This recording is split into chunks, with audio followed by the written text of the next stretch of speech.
जय Jagannath everyone fresh episode को आपन स्वागत करुच्ची। आज हूँ देखो थंबनेल तो आप जानते कौन रोचे बोली तो देखो बहुत सुंदर डेकोरेट होती आम साइड तो सेठी मंदिर मुझे जाऊँगी मंदिर अष्टप्रहरी जेहतु होची देखो पंचायत मंदिर में ये लिटिल कृष्णा बनई मो पुतला तो से देखो से केते सुंदर भाव सजाई तो सांग मैंने फटोशूट कर प्रत्येक वर्ष आम अष्टप्रहरी हुए तो बहुत खुशी लगे ठाकुर नाम कीर्तन बजिले तो ये देखु बहुत धीरे धीरे लोक नहीं सन्ध्या दी फास्ट आसू तो ये देखो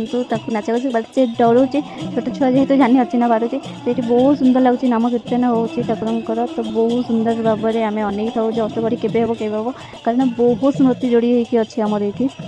माँ पाखे तो बहुत भिड़ हो जाए देखो ये भोजी भात जेहतु हुए प्रसाद बंटन हुए तो आम ये प्रसाद खाई था अरुआ डालमा खट्टा खेरी तो सब भाव में खाई था आम बहुत सुंदर लगी है मुझे डालमा खाए कि मंदिर में डालमा खाए आपने समस्त जानते तो बहुत भल लगे देखते ये कृष्णा आम समस्त धरिकी फटोशूट कर तो बहुत भल लगुच बहुत खुशी लगुच बहुत सबूर साई लोक कौन साई बाहर जेकोसी लोक अच्छा समस्त आसती भोजी खाती ठाकुर दर्शन करती नाम कीर्तन योगदान दिखती तो आम खाଇବା ए बट तो बहुत भिड़ होती जेहतु मुझे अपेक्षा करदेवी कारण आम लेट खाई चले कि बाहर जो मैंने आसमें खाया निहाती दरकार प्रसाद सेवन करते तो आम देखो फाइनाली बसीगलु ये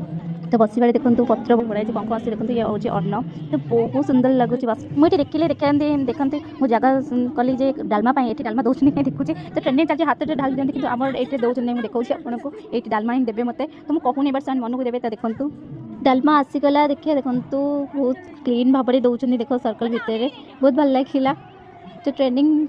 चलती जोटा मो द्वारा से नहीं से तो बहुत आनंद आम ये प्रसाद पाई था तो ये आमको भगवान गोटे काटी देते दीदी कहले दे मतलब देखते ठाकुर ये गरम जेहतु होती देखिए आम या ठंडा करने आमको देखते बोले हाँ मोर देखिए काटी दिए देखते ठंडा करने हूँ आंबुल आउ खजुरी मिश्र खटा बहुत सुंदर लगा मिठा भी बहुत बढ़िया होता खाया तो बहुत टेस्टी होता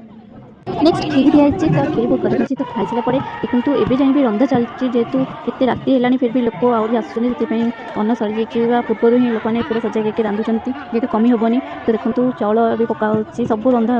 होरी सरी जमी खाली पेट फेरवे ना जी प्रसाद सेवन करके जी तो बहुत भल लगे बहुत सुंदर लगे तो देखो फाइनाली आम बसीगलु ये दीदी मोर तो एत वर्ष कर आसी आप विश्वास करेंगे मतलब लगुच या सारी मुझे भी जानते एमती पेंडाल तैयारी सारी चेयर चारिड़े पड़ सारी तो फाइनाली आम बसीगलु जहाँ मुझे आसिक देखिए केवे मुझे जानी ना तो बहुत भल लगे मैंने केते वर्ष आसने आप जानीपे मुझे देखी नी केवे बोली तो देखो मुझे देखी दूसरी दीदी भी ये पाखे बस मंदिर दृश्य ये बहुत सुंदर देखा बहुत लोग भिड़ थे कमी आसले जेहतु बहुत राति है 10टा राति होगा तो ये दीदी कहले रेस्ट नहीं आम ये देखो वीडियो शूट करुँच तो ये बहुत सुंदर सजा होती देखो बहुत लोग आसती बाहर भी आसती माँ कृपा बांधी मंदिर जेहतु स्वर्णदेवी मंदिर अच्छी माँ को दर्शन करती प्लस अष्टप्रहरी को भी देखती कृष्ण जगन्नाथ समस्त अष्टप्रहरी यज्ञ होता है देखो।